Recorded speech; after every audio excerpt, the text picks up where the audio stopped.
Hello friends, आज की इस वीडियो में प्रैक्टिस सेट सॉल्व करेंगे 2025 का, जो सेट नंबर हमारा 5 है। ठीक, अनसॉल्व से। देखो, पेपर का टाइम जो है बहुत ही कम रह गया है। ठीक, तो आपको अपनी तैयारी को ज़रूर परख लेना चाहिए कि हमारी तैयारी कितनी चल रही है और कितने मार्क्स हमें अभी ला पा रहे हैं। ठीक, अनसॉल्व से आप सॉल्व कर सकते हो। तो आज हम सिर्फ बहुविकल्पीय क्वेश्चन सॉल्व करेंगे सेट नंबर 5 के। ठीक, तो इसमें सिर्फ आपको डिटेल में तो लगाना नहीं होता, आपको सिर्फ आंसर लाके जितना भी आप शॉर्ट में सॉल्व कर पाओ आंसर लाके टिक करना होता है, गोला भरना है। ठीक, तो देखो पहला क्वेश्चन हमें क्या दे रखा है। अगर आप मतलब उसी तरीके सॉल्व करो, मतलब उसी उद्देश्य से सॉल्व करो जिस तरीके से आप समझ लो पेपर में ही बैठे हो, और सॉल्व करके आप खुद से देखो हम कितने मार्क्स ला पा रहे हैं। ठीक, तो सेक्शन बी जो है आखंडा, बहुत ही इजी मतलब हो सकता है जिसने पढ़ा अच्छे से, मतलब एनसीईआरटी बुक पढ़ रखी है। ठीक, तो बहुत ही सरल होता है, और मतलब एलसीएम इसमें आप जिसको नहीं आता, जिसने पढ़ा भी नहीं है, वो सिर्फ कुछ अगर हम ट्रिकें बता देंगे उससे भी आप तुक्का लगा सकते हो, जो कि ऑप्शन सही जाएंगे आपके। ठीक, तो पहले क्वेश्चन पे आ जाओ। देखो हमसे कह रहा है 96 और 404 का HCF 4 है, तो उनका एलसीएम क्या होगा। देखो ये वाला जो क्वेश्चन है, ये वाला देखना आपको 100% देखने को मिलेगा पेपर में, एक ना एक क्वेश्चन, चाहे वो बहुविकल्पीय में आए चाहे एक नंबर में आए। ठीक, तो इसका एक आप फॉर्मूला आप ध्यान रखना जो हम अभी लिखवा दे रहे हैं आपको। क्या होता है, जब भी आपको 2 नंबर का HCF दे रखा हो या एलसीएम, ठीक, तो उसका या तो एलसीएम पूछेगा या HCF पूछेगा। जैसे हमें क्या दे रखा है, दो संख्याओं का गुणनफल। अगर आपके पास दो संख्याएं, एक ए है और एक बी है, उनका गुणनफल उनके HCF और उनके एलसीएम के बराबर होता है। ठीक, ये फॉर्मूला नोट करके लिख लेना, और इसमें से एक क्वेश्चन आपका 100% बन जाएगा, आएगा ही, ऐसा नहीं आ नहीं सकता, हर साल पूछा जाता है इस पे। ठीक, अब देखो हमें दो संख्याएं दे रखी हैं, एक तो 96 दे रखी थी, एक तो 404 दे रखी थी। करा का HCF 4 है, तो उनका एलसीएम क्या होगा। ठीक, तो हमें मालूम है दो संख्याओं का गुणनफल उनके HCF और एलसीएम के बराबर होता है। तो एक संख्या थी 96 और एक थी 404। ठीक, और इनका HCF हमें कितना दे रखा था, 4, एलसीएम पूछा गया था।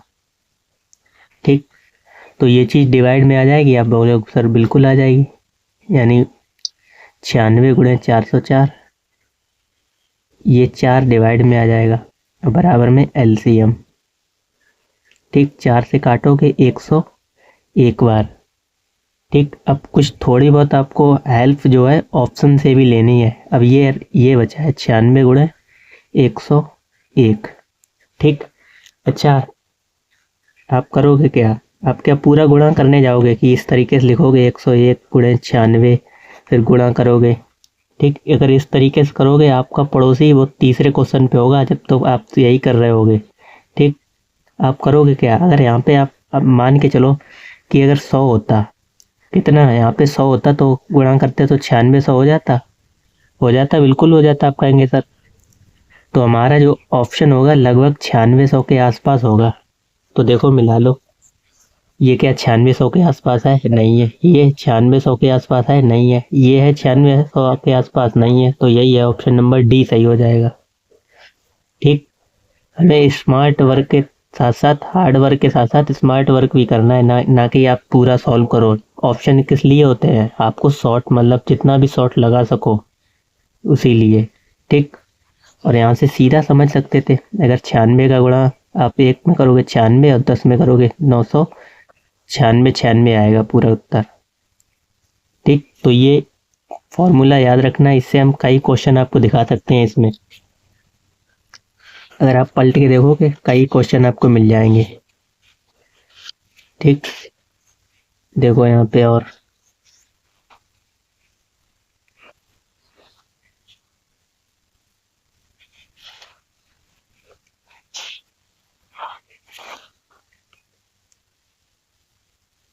जैसे कि यहाँ पे पूछा गया, देखो HCF 35 और 49 का बराबर है 7 7 दे रखा है, तो एलसीएम पूछा गया इन्हीं नंबरों का। ठीक, देखो क्या है,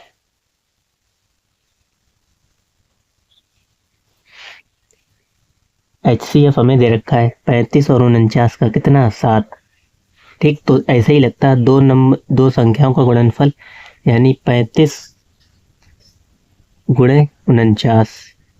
दो संख्याओं का गुणनफल उनके HCF के बराबर होता है, HCF गुणे LCM के बराबर होता है, और हमें HCF दे रखा है 7।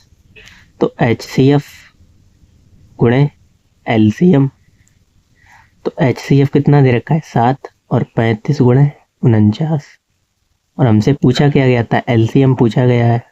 ठीक, तो ये 7 से कट जाएगा, 7 सत्ते 49, 35 का गुणा इसमें करोगे 7 में। अब यहाँ पे भी आप यूनिट डिजिट से पता लगा सकते हो, अगर इसका गुणा 7 में करोगे तो इकाई का अंक क्या आएगा, आप बोलोगे सर 5 आएगा, लेकिन यहाँ पे देखोगे आप बोलोगे सर सभी में 5 दे रखा है, इकाई का अंक 5 इसमें भी है, इसमें भी है, इसमें भी है, इसमें भी है, तो आप पूरा मल्टीप्लाई करोगे। ठीक, इसमें भी देखो क्या कर सकते हो, मल्टीप्लाई का शॉर्ट तरीका क्या होता है, अगर आप 30 को गुणा करोगे 7 से कितना हो जाएगा 210, और 5 से गुणा करोगे 35, 5 सत्ते 35 यानी 245 आएगा। ऑप्शन नंबर ए सी। ठीक, तो एक ना एक क्वेश्चन अगर आप उठा के देखोगे आपके पास अनसॉल्व है, ये क्वेश्चन तो आना ही है। यहाँ पे हमने मोस्ट इम्पोर्टेंट भी लिख रखा है। ठीक, तो ये क्वेश्चन आप बोलना नहीं, इसके फॉर्मूला सिर्फ याद रखना। ठीक, दो संख्याओं का जो गुणनफल है उनके HCF और LCM के बराबर होता है। अब आ जाओ क्वेश्चन नंबर 2 पे। देखो दूसरा क्या कह रहा है बिंदु 2,5 की मूल बिंदु। देखो ये चीज बहुत ध्यान से पढ़ना, मूल बिंदु से दूरी। जब भी मूल बिंदु की बात आए, जब भी क्या है मूल बिंदु, ये क्या है मूल बिंदु। मूल बिंदु का मतलब क्या होता है 0,0, 0,0 से इसकी दूरी पूछी गई किसकी 2,5 की, 2,5। ठीक, यही तो पूछा गया, कह रहा है ये बिंदु, कह रहा है इसकी मूल बिंदु से दूरी क्या होगी। जब भी मूल बिंदु कहे तो इन दोनों का स्क्वायर करके जोड़ देना है, इन दोनों का स्क्वायर करके जोड़ देना है। आप पेन चलाने की जरूरत भी नहीं है इसमें। देखो क्या करोगे, 5 का स्क्वायर 25 और 2 का स्क्वायर 4, 25 और 4 29, सी खत्म। ठीक, सी वाला सही हो जाएगा। हमने कहा दोनों का स्क्वायर करके जोड़ देना है और इसका रूट ले लेना है, और अंडर रूट के अंदर ही आए। ठीक, इसमें आ जाओ। ये तो क्वेश्चन नंबर 3 बहुत ही इजी है, इसमें भी पेन चलाने की जरूरत है बिल्कुल नहीं है। √2 तो वैसा ही रहेगा। tan 45 का मान कितना होता है 1, तो √2 प्लस 1, तो √2 प्लस 1, सी वाला इसमें सही हो जाएगा। ठीक, sec स्क्वायर ए माइनस tan स्क्वायर ए का मान क्या होगा। अब ये 3 प्रॉपर्टीज आपको याद रखनी है, इन तीनों पे एक ना एक क्वेश्चन आएगा ही, जो हम अभी लिखवाने जा रहे हैं। क्वेश्चन नंबर 4, वैसे इसका मान होता है 1 के बराबर, इसमें ए सही हो जाएगा। ठीक, ये तीनों सभी को याद होंगी लगभग, हमें लगता है कि जिसने नहीं पढ़ा होगा उसी को नहीं आती होगी। पहला है sin square theta plus cos square theta बराबर होता है 1। ठीक, अच्छा थीटा की जगह वो आपको कुछ भी दे सकता है, x they they, a they they, y they they, x दे दे, तो उसका मान 1 ही रहेगा, ये नहीं है उसका मान बदल जाएगा। ठीक, एक चीज यही रखी, दूसरी फॉर्मूला ये याद रखना है कि साइन कॉस सेक स्क्वायर ए माइनस tan स्क्वायर ए, tan स्क्वायर ए या थीटा भी ले सकते हो। ठीक, बराबर 1, और एक लास्ट रह गया कॉट स्क्वायर ए माइनस कॉसिक स्क्वायर ए बराबर 1। ये डायरेक्ट पूछ सकता है आपको ऑप्शन में, जैसे अभी आ गया ये वाला, डायरेक्ट हमसे ऑप्शन में पूछ दिया था इसका मान 1 के बराबर, तो तीनों ही आपको याद रखनी है। ठीक, तो इसमें एक तो सही हो जाएगा, कौन सा, चौथे का ए। सेक स्क्वायर है माइनस tan स्क्वायर का मान कितना होगा 1। पांचवें में आ जाओ, कह रहा है 2x प्लस 3y बराबर 11 में x बराबर 1 है, तो y का मान क्या होगा। आसानी से कर सकते हो, x बराबर 1 दिया है तो x की जगह पे 1 रखो। देखो हमें समीकरण क्या दे रखा है 2x प्लस 3y बराबर 11। ठीक, कह रहा है यदि x बराबर 1 हो तो x की जगह जब 1 रखोगे तो 2 एकम 2 प्लस 3y बराबर 11। 2 को उधर ले जाओ तो आप बोलोगे सर माइनस के हो जाएंगे, यानी 3y बराबर 11 में से 2 के कितने 9, 3 से काटोगे 3 त्रिका 9, तो y की वैल्यू कितनी आ जाएगी 3। तो 3 है ऑप्शन में, आप बोलोगे सर बी वाला सही हो जाएगा 3। ठीक, समांतर श्रेणी का क्वेश्चन नंबर 6 कह रहा है ये श्रेणी दे रखी का वह पद याद कीजिए जिसका मान -81 है। अब ये भी चैप्टर इम्पोर्टेंट है, एक ना एक क्वेश्चन आपको जरूर देखने को मिलेगा इससे समांतर श्रेणी में। ठीक, कह रहा है जिसका मान -81 आपको, यानी कि कौन सा पद -81 n की वैल्यू पूछी गई है। इसमें तो आपको लगाना ही पड़ेगा, बिना लगाए आप निकाल नहीं सकते हो।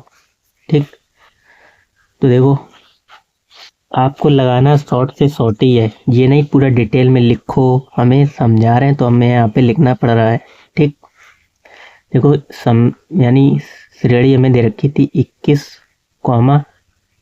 18, 15 ऐसे डॉट डॉट डॉट। ठीक, अच्छा जब भी हमें n का मान निकालना हो तो an बराबर क्या होता है, a plus n minus 1 into में d। ठीक, ये फॉर्मूला तो सभी को याद होना चाहिए। ये दे रखा है an बराबर -81, a की वैल्यू 21, ये प्रथम पद होता है और इनके बीच का अंतर वो क्या कहलाता है, समांतर माध्य बोल रहे सॉरी सार्वंतर, यानी ये d की वैल्यू हो जाएगी कितनी, 18 में से 15 गए 3, यहाँ पे भी 3। ठीक, d की वैल्यू 3 प्लस n माइनस 1 ऐसा ही रहेगा, इसकी जगह 3। ठीक, अब ये 3 कहाँ पे आ जाएंगे, मल्टीप्लाई में है तो डिवाइड में। ठीक, तो 3 से काटो कितनी बार कट जाएगा, आप बोले 3 दूनी 6 और 3 सत्ते 21, 27 3 81, यहाँ पे 21 प्लस n माइनस 1। ठीक, ये इधर आएगा, किसका हो जाएगा, माइनस का 27 और माइनस के 21 और इधर n माइनस 1, तो ये ऐड हो जाएंगे, 7 और 1 8 और 2 और 2 4, माइनस के 48 n माइनस 1। ठीक, अब ये जो है माइनस का 1 इधर आएगा तो किसका हो जाएगा, आप बोलोगे सर प्लस का हो जाएगा, तो n की वैल्यू कितनी आ जाएगी, माइनस के 47।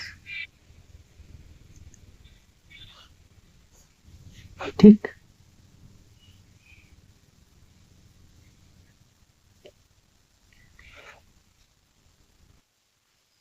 तो 47 हमें कहीं पे दे रखा था, 31, 33, 35 और 37, कहीं गलती तो नहीं की है। an बराबर, अच्छा यहाँ पे गलती हुई है, यहाँ पे क्या होगा, मल्टीप्लाई पहले होगा। ठीक, तो आपको ये भी ध्यान रखनी, छोटी मोटी मिस्टेक आपसे ना होने पाए। -81 बराबर 21 प्लस 3 का गुणा हम पहले करेंगे अंदर तो हो जाएगा 3n माइनस 3। ठीक, अब 21 में से जब आप 3 घटाओगे कितने बचेंगे, आप बोलोगे सर कितने बचेंगे 21 में से 3, यानी 1 इधर गया 2 उधर गया, 18 19 20 21 प्लस 3n। ठीक, इधर क्या था माइनस के 81, इसको इधर लेके आओ, -81 प्लस 18 बराबर 3n। ठीक, अब -81 प्लस 18 यानी माइनस प्लस माइनस होते हैं, 81 में से 18 घटाना है, घटाओ, 11 में से 8 गया 3 और यहाँ पे 7 में से 1 गया 6। ठीक, यही तो बचेगा, 11 में से 8 गया 3 और फिर गलती हो गई है, यहाँ पे इसको लाओगे इधर माइनस होगा तो दोनों ऐड हो जाएंगे, 81 और 18, 8 और 1 9, 9 99 हो जाएगा। ठीक, 99 और यहाँ पे क्या था, माइनस के a plus n minus 1 into D. ठीक, और माइनस हमें दे रखा था क्या, माइनस में 81 -81 दे रखा था। ठीक, तो इधर 3n, 3 से काटोगे 33 बार कट जाएगा बराबर के n, तो 33वां पद होगा क्या, माइनस के 81। ठीक, आपको चिन्ह से कोई मतलब लेना देना नहीं है। ठीक, 33वां पद ऑप्शन नंबर बी। नेक्स्ट आ जाओ, कह रहा है एक थैले में 2 नीली 3 सफेद और 4 लाल गेंदें हैं, इस थैले में एक गेंद यादृच्छा निकाली जाती तो इसके लाल नहीं होने की प्रायिकता क्या है। देखो लाल नहीं पूछा है, नहीं होने की, जो लाल नहीं होगी तो लाल गेंदें हैं कितनी, आप बोलेंगे सर 4 हैं, तो पहले तो कुल गेंदें का योग कर लो, 4 और 3 7 और 2 9, यानी नीचे तो हमारा 9 ही होगा हर एक ऑप्शन में। यानी मतलब इसका ये है, ए हो सकता है, बी हो सकता है, डी हो सकता है, सी तो होगा ही नहीं क्योंकि 9 है ही नहीं नीचे। ठीक, फिर लाल नहीं होने की, तो लाल हम जोड़ेंगे नहीं और इन दोनों को जोड़ लो तो 3 और 2 5, वो ऊपर रहेगा तो 5/9 ए सही हो जाएगा। ठीक, कह रहा है किसी घटना के अवश्य घटित होने की प्रायिकता होगी, ये तो होती है 1।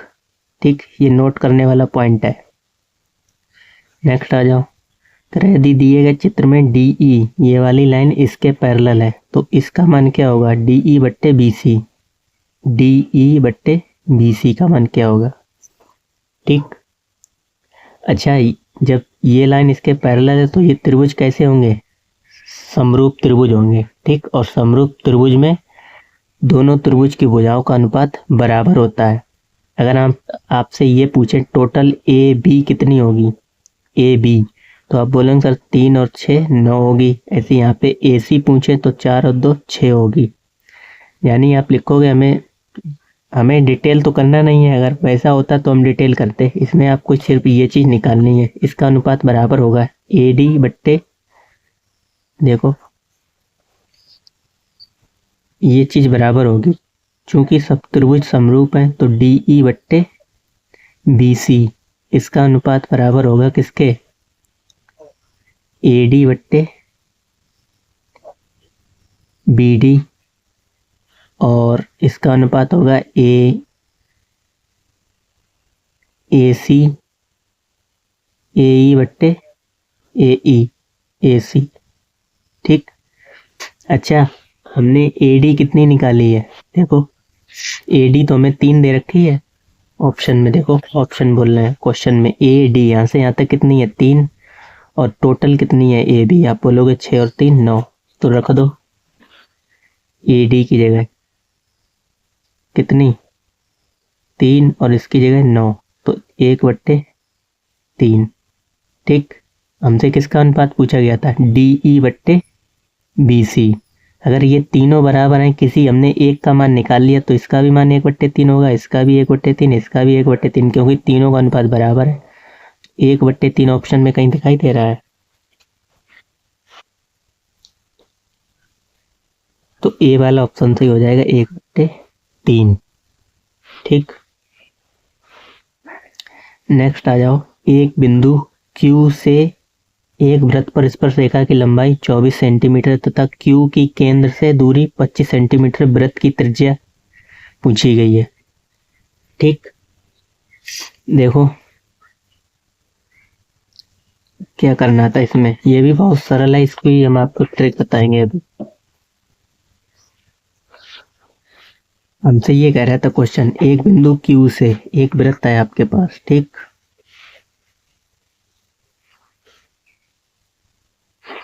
एक कोई बिंदु यहाँ पे रहा होगा Q।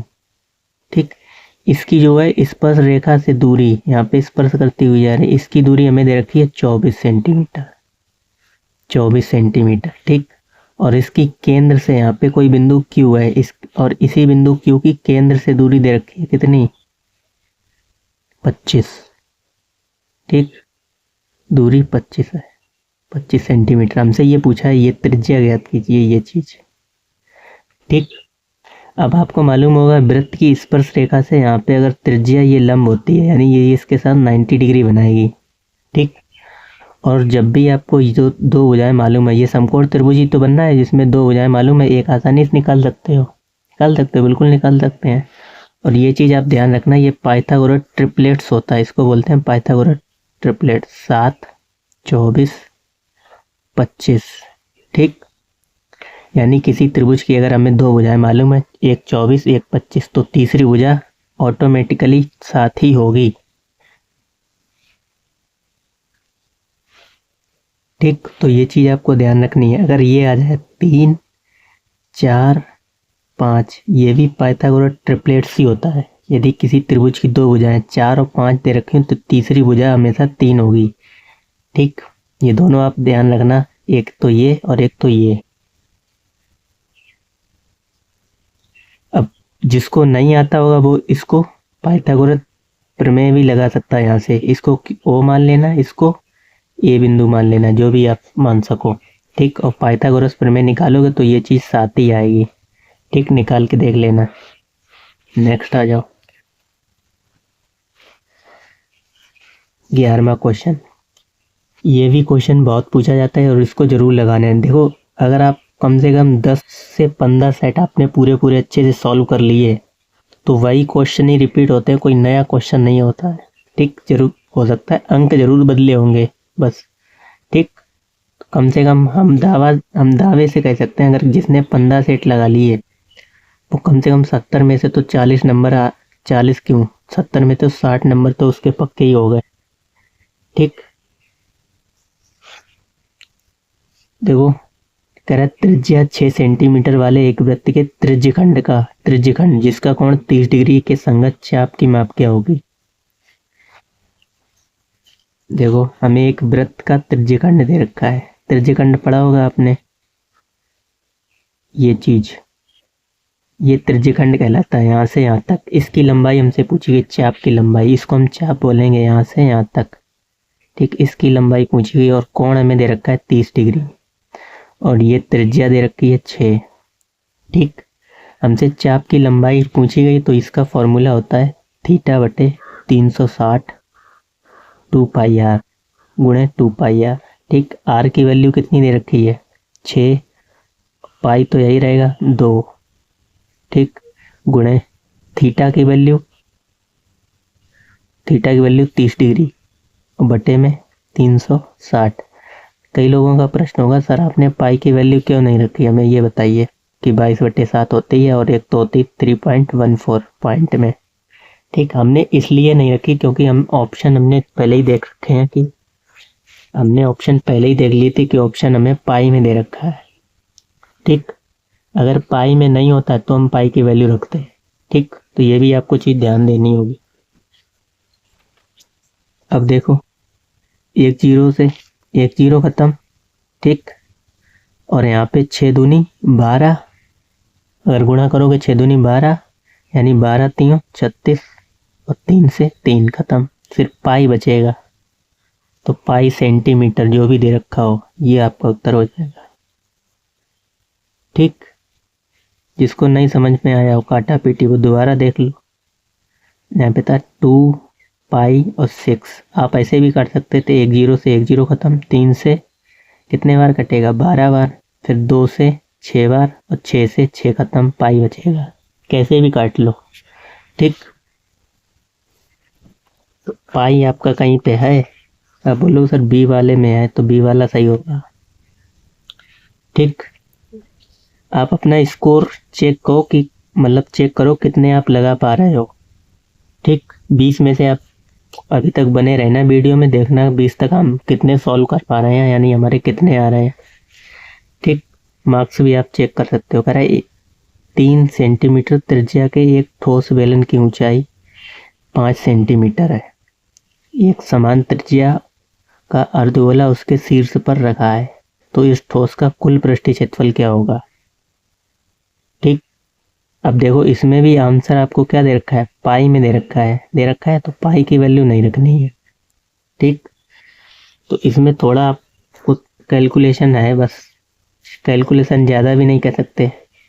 एक बेलन है, ठीक, एक बेलन है, इसके ऊपर एक अर्धगोला रखा हुआ है, शीर्ष पे मतलब यहाँ पे ही एक अर्धगोला रखा हुआ है इस तरीके से। ठीक, कह रहा है इस पूरे का कुल पृष्ठीय क्षेत्रफल बताइए।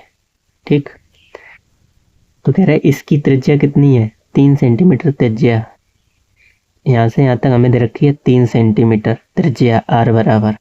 ठीक, और ऊंचाई हमें दे रखी है, ठोस बेलन की ऊंचाई 5 सेंटीमीटर। ठीक, आप बोलोगे सर अर्धगोले की भी तो कुछ ऊंचाई होगी, अगर ये हमने अर्धगोला ऊपर बनाया है इस तरीके का, इसकी भी तो कुछ ऊंचाई होगी, लेकिन हमें ऊंचाई तो इसकी दे रखी है बेलन की यहाँ से यहाँ तक, तो इसकी ऊंचाई जो होगी यही 3 होगी, क्योंकि त्रिज्या हर जगह बराबर होगी।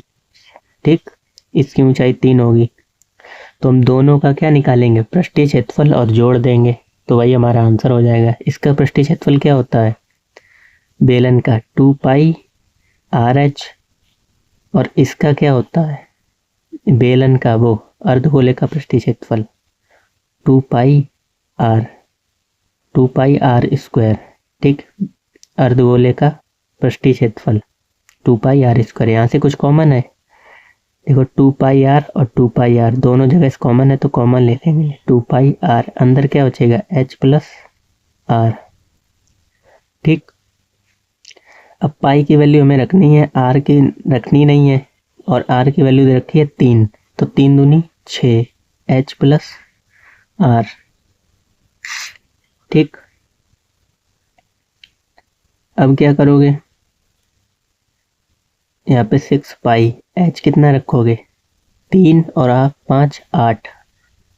ठीक, 6 पाई 5 और 3 8। ठीक, h की वैल्यू ये है और 3 इसकी वैल्यू है, तो 8 छंग 48, 6 8 या 48 सेंटीमीटर स्क्वायर, तो 48। तो कोई ऑप्शन नहीं दे रखा है, यहाँ पे 3 दे रखा है तो यहाँ पे 5।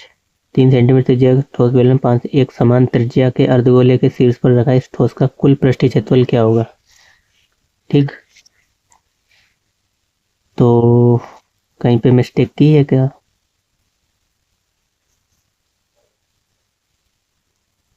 देखो हमें यानी ऑप्शन कितने दे रखे हैं, 4 ऑप्शन दे रखे हैं, 48 हमें कहीं नहीं मिल रहा है। हमसे क्या पूछा गया, कुल पृष्ठीय क्षेत्रफल। क्वेश्चन को ध्यान से पढ़ना है, कुल पृष्ठीय क्षेत्रफल। ठीक, तो हमने तो कुल निकाल लिया, आप बोलो सर कुल निकाल लिया तो भी हमें ऑप्शन नहीं मिल रहा है। ठीक, हमारा भी यही प्रश्न था, हमने कुल निकाल लिया लेकिन हम ये वाला भूल गए थे, नीचे वाला। अभी नीचे वाला भी तो रह गया हमारा, तो यहाँ पे +पाई r² और ऐड करना पड़ेगा। ठीक, यानी इसी में पाई r² का मान निकाल लो, तो नीचे वृत्ति तो बन रहा है, इसी का भी वृत्त का क्षेत्रफल क्या होता है पाई r²।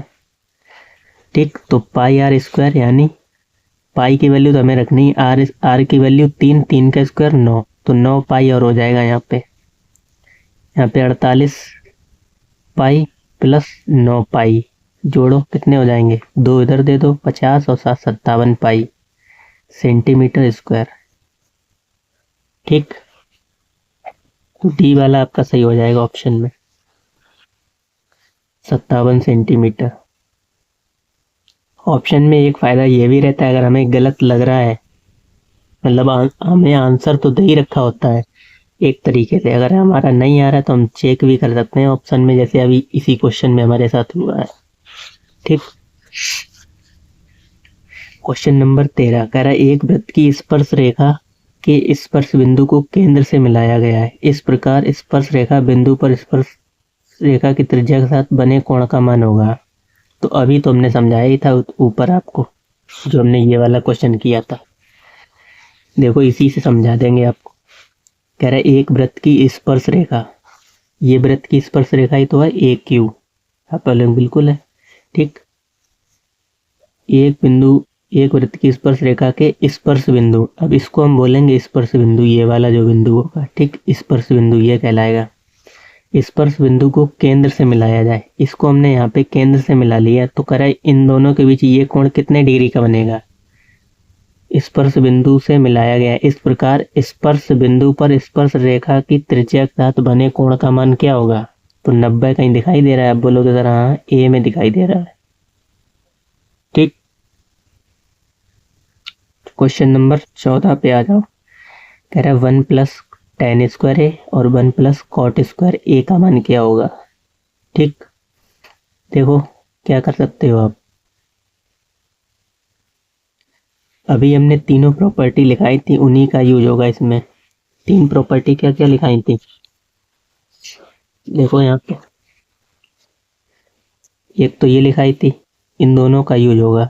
अगर हम यहाँ पे इसको उधर भेज दें, किसको, tan को उधर भेज दें, ठीक, तो sec² A बराबर क्या हो जाएगा, देखना sec² A बराबर हो जाएगा, जब ये उधर जाएगा, इधर किसका है माइनस का, ये उधर जाएगा किसका हो जाएगा प्लस का हो जाएगा।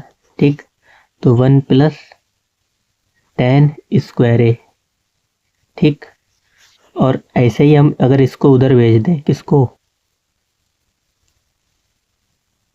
cot² A, अच्छा, ये फॉर्मूला हमने गलत लिख रखा है क्या?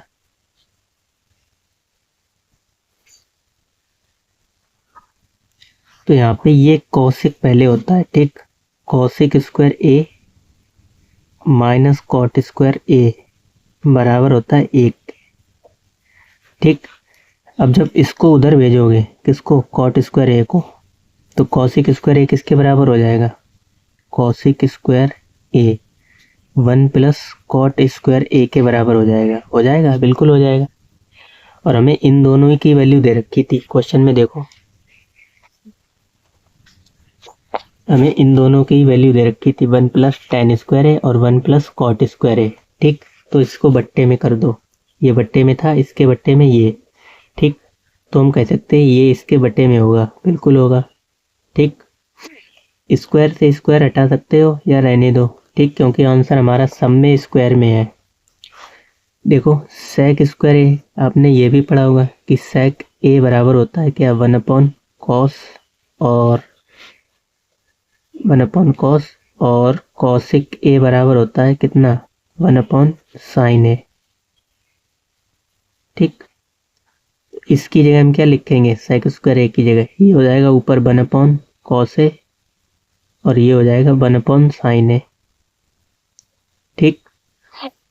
तो जब भी ये 1 से 1 कैंसिल हो जाएगा तो कॉस बट्टे साइन, या 1 से 1 क्यों, ये लिखा है ऊपर 1 अपॉन कॉस, इसको इसका रेसिप्रोकल हो जाता है साइन अपॉन साइन ए अपॉन 1, तो साइन बट्टे कॉस, 1 से 1 खत्म हो जाएगा तो साइन ए, साइन बट्टे कॉस क्या होता है, टेन। स्क्वायर है तो स्क्वायर लगा रहने देगा, ठीक। साइन टेन स्क्वायर ए, इसमें डी वाला सही हो जाएगा, टेन स्क्वायर ए, ठीक। नेक्स्ट आ जाओ, क्वेश्चन नंबर 15 कह रहा है 7 सेंटीमीटर त्रिज्या के एक वृत्त का चाप केंद्र पर 60 डिग्री का कोण अंतरित करता है, तो त्रिज्यखंड का क्षेत्रफल क्या होगा, ठीक। अभी ये क्वेश्चन हमने ऊपर किया था, उसमें हमसे क्या चाप की लंबाई पूछी गई थी, यहाँ पे त्रिज्यखंड का क्षेत्रफल पूछा गया है, ठीक। बहुत ही आसानी से कर सकते हैं इसको भी। देखो हमें क्या दे रखा है, एक वृत्त के त्रिज्यखंड का क्षेत्रफल पूछा गया है, ठीक। यानी ये पूरा क्षेत्रफल पूछा गया, ये त्रिज्यखंड का क्षेत्रफल, ठीक। हमसे ये कोण कितना दे रखा है, ये कोण कितना दे रखा है, ये दे रखा है 60 डिग्री और त्रिज्या दे रखी है 7 सेंटीमीटर, ठीक। तो त्रिज्यखंड का क्षेत्रफल होता है थीटा बटे 360 गुणे पाई आर स्क्वायर, ठीक। अच्छा, आंसर हमें पाई में दे रखा है, नहीं दे रखा है, ठीक। क्योंकि हमें आंसर पाई में नहीं दे रखा है कोई ऑप्शन, अब हम यहाँ से पाई की वैल्यू रखेंगे, कोई पाई में नहीं है तो पाई की वैल्यू रखनी पड़ेगी। अब पहले थीटा की वैल्यू रखो 60 बटे 360 गुणे 22 बटे 7 और 7 का स्क्वायर करोगे तो 49, ठीक। आप बोलोगे 7 से सर ये कैंसिल हो जाएगा, 7 सत्ते 49, एक जीरो से एक जीरो खत्म, 6 से 6 बार, ठीक। ये काटोगे 2 तीनों 6 और 2 से काटोगे ये कितने बार, 11 बार, तो 11 सत्ते 77 बटे 3 सेंटीमीटर स्क्वायर, ठीक। था कहीं पे ऑप्शन, बी वाला सही हो जाएगा, 77 बटे 3, ठीक। अब आ जाओ नेक्स्ट क्वेश्चन नंबर 16, कह रहा है किसी गोले का वक्र पृष्ठीय क्षेत्रफल इतना है तो उसकी त्रिज्या क्या होगी, ठीक। निकाल सकते हो, पहले इसको हम प्रॉपर फ्रैक्शन में बदलेंगे, मिक्स फ्रैक्शन में दी गई मिश्रित भिन्न, ठीक। उचित भिन्न में बनाओ, 7 की गुणा इसके साथ प्लस 4, ये दे रखा है 452 सही 4 बटे 7, फिर 7 की गुणा इसमें फिर प्लस ये, ठीक। तो करो 7 दूनी 14 की 4 1 हासिल, 7 पंजे 35 और 36 की 6 3 हासिल, 7 चौके 28 29 30 31 और इसमें ये वाले 4 ऐड करने हैं, ठीक। तो 31 68, ये हमें दे रखा है सेंटीमीटर स्क्वायर में, किसका, गोले का वक्र पृष्ठीय क्षेत्रफल। गोले का वक्र पृष्ठीय क्षेत्रफल होता क्या है, आप बोलोगे सर होता है 4 pi R square, 4 pi R square बराबर इसकी वैल्यू दे रखी है 3168। ठीक। अच्छा, पाई का मान हमें तो रखना ही पड़ेगा 22/7। ठीक। तो पहले ये 4 से कट जाएगा, बिल्कुल कट जाएगा, 4 से इसको काट लो। 4 सत्ते 28, कितना बचा 29, 30, 31, 3 बचा। यहाँ पे कितने होगा 36, फिर कितने 4 अट्ठे 32, 32 कितने बचे 48 बचे। तो कितने बार कट जाएगा 4 एकम 4, 4 दूनी 8। ठीक।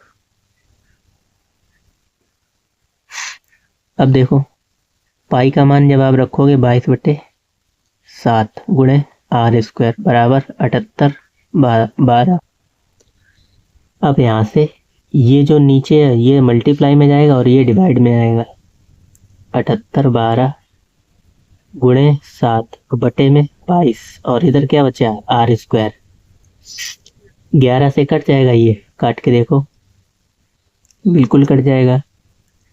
पहली बार तो 22 से ही कट जाएगा पूरा पूरा, तो 11 से काट लो। 11 सत्ते 77। ठीक, एक बचा 11 एकम 11, नहीं कटेगा ना। 78 11 से कटेगा नहीं, 2 से काट लो। 2 एकम 2, 2 एकम 2, जब 2 से काटोगे 2 3 6। इधर कितना बचा, यहाँ पे 18 हो गया, 2 ने 18 और 2 छंग 12। ठीक। 396 गुणे 7 बटे 11।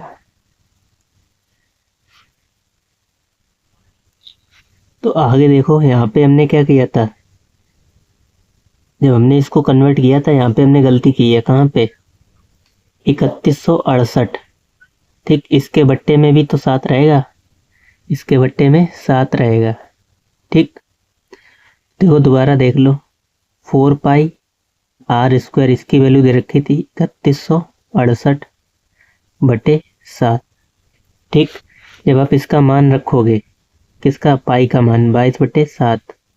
देखो एक दो क्वेश्चन होंगे जो थोड़े हार्ड होंगे। ठीक, कुछ भी ज़्यादा वैसे भी हार्ड नहीं होंगे, सिर्फ उन्हीं पे अगर आपने लगा लिए तो आप टॉप कर जाओगे। 7 से 7 खत्म, 4 से काटोगे कितने बार कटेगा 4 सत्ते 28, 28 और यहाँ पे 4 ने हम 36 और 4 दूनी 8। यहाँ पे हमने गलती की थी, यहाँ पे 7 नहीं लिखा था इसके बट्टे में। ठीक। तो अब इसको काटोगे, ये 22 से पूरा कट जाएगा 36 बार। ठीक। तो आर की जो वैल्यू होगी वो किसका 36 का, ये स्क्वायर हटेगा, इधर रूट लग जाएगा, तो आर की वैल्यू कितनी होगी 6। ठीक। तो 6 हमें कहीं दे रखा है, आप बोलोगे सर बिल्कुल दे रखा है 6, ऑप्शन नंबर ए। ठीक। नेक्स्ट कह रहा है द्विघात बहुपद के शून्यकों का गुणनफल होगा, इसके शून्यक निकालो फिर इसके गुणनफल ज्ञात करो। ठीक। तो एक क्वेश्चन आपको होमवर्क में छोड़ते हैं, क्वेश्चन नंबर 17। इसका आप ऑप्शन बताना कौन सा ऑप्शन सही होगा। नेक्स्ट आ जाओ, द्विघात समीकरण का विविक्तकर होगा, इसका विविक्तकर पूछा गया है। तो विविक्तकर का मान आप आसानी से निकाल सकते हो, बहुत ही ईजी होता है और उस पर भी एक क्वेश्चन 100% बन जाएगा।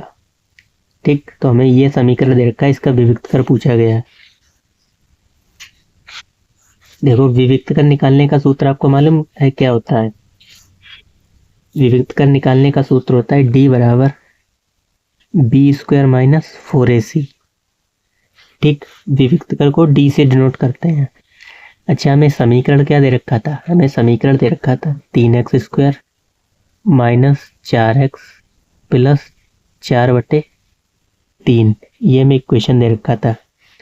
तो जब तुलना करोगे किससे, ax² + bx + c बराबर 0 से तुलना करोगे तो a का मान 3, b का मान -4 और c का मान 4/3 निकाल लो। इसका विविक्तकर b², तो b की वैल्यू -4 का स्क्वायर -4, a का मान 3 और c का मान 4/3। ये 3 से 3 खत्म, 4 का स्क्वायर 16 -4 चौके 16, 16 में से 16 0। ठीक। इसमें भी ए वाला सही हो जाएगा। 19 वाले में आ जाओ, करेगा निम्नलिखित सारणी से माध्य होगा। तो माध्य या समांतर माध्य एक ही बात होती है। तो माध्य निकालने के लिए आपको वर्ग अंतराल की ऊपरी सीमा और निम्न सीमा इन दोनों को जोड़ के आधा करो और इससे मल्टीप्लाई करो। ठीक, तो इन दोनों को जोड़ के जब आधा करो कितना आ जाएगा? 4। देखो हम शॉर्ट में समझा रहे हैं। ठीक, इन दोनों को जोड़ के आधा करो। 0 और 4, 4 का आधा 2 और 2 का गुणा इसके साथ कितना? 8। 2 चौके 8 ही तो आ जाएगा। ठीक, 8। फिर इन दोनों को जोड़ के आधा, तो 8 4 12, 12 का आधा 6, 6 की गुणा इसके साथ 6 रंग 36। ठीक, 12 8 20, 20 का आधा 10, 10 की गुणे 6 के साथ 60। 12 और 16 कितने? 6 2 8 और 1 1 2, 28, 28 का आधा 14, 14 पंजे 70, 16 और 20 36, 36 का आधा 18, 18 चौके 72। इन सब को जोड़ो तो आप बोलोगे सर 8 और 2 10 और 6 14 की 4 1 हासिल। ठीक, 7 एकम 7, 7 दूनी 14 और 7 तीन 21 और 22 23 24, 224 44 तो ये आ गया। ठीक, अब इन सब को जोड़ के डिवाइड करो बारंबारता से। इन सब को जोड़ो, 6 और 4 10, 10 और 6 16, 16 और 5 21, 21 और 4 25। ठीक, यानी 10 और 6 16, 16 वो 4 और 6 10, 10 6 16, 16 5 21, 21 और 4 25, 25 से डिवाइड कर दो इसको। ठीक,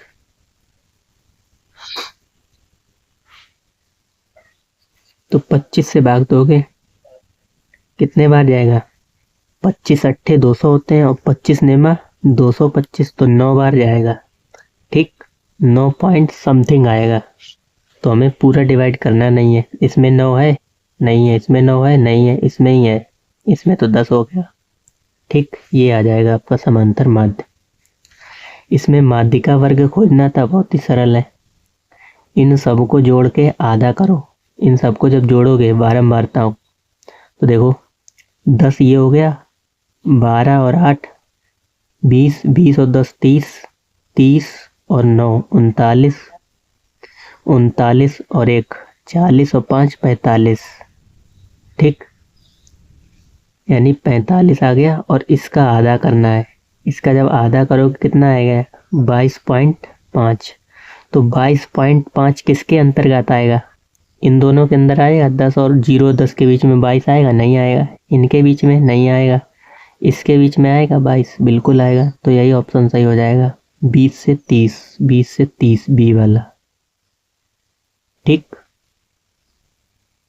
एक क्वेश्चन हमने आपके लिए होमवर्क के लिए छोड़ा। क्वेश्चन नंबर कौन सा? 17वां। उत्तर कमेंट में करना। बाकी सारे क्वेश्चन आपके इम्पोर्टेंट थे और इसी तरीके के पूछे जाते हैं। अब अपना स्कोर जरूर हमें कमेंट करना, कितना स्कोर आपने बनाया है। बाकी मिलते हैं नेक्स्ट वीडियो में। धन्यवाद।